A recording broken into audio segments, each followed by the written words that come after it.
Et autant d'innovations dans la musique, une musique que l'on doit à... John Musker et Ron Clements reviennent vers celui qui a fait le succès de La Petite Sirène et Aladdin, Alan Menken. Le voilà associé au parolier David Zippel pour le défi immense de travailler la mythologie grecque dans un contexte musical. Il a donc au départ l'idée d'une musique d'influence assez classique. Mais le choix des réalisateurs sera beaucoup plus novateur puisqu'ils suggèrent d'utiliser le style gospel. Leur logique était la suivante. La musique gospel est écrite pour chanter Dieu, comme le héros est un dieu. C'est donc l'orientation et voilà un long métrage d'animation qui ose des influences musicales très originales.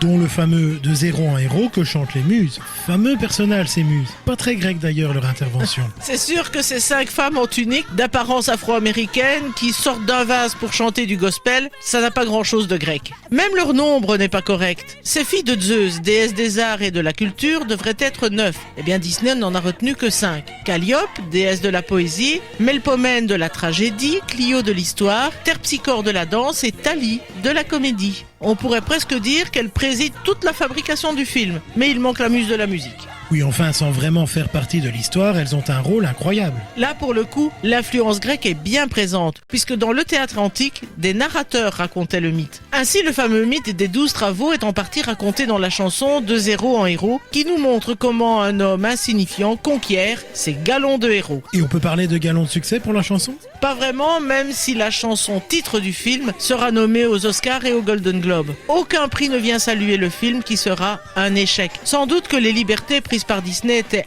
un peu trop audacieuses. Le film signera d'ailleurs la fin du 2e âge d'or des studios.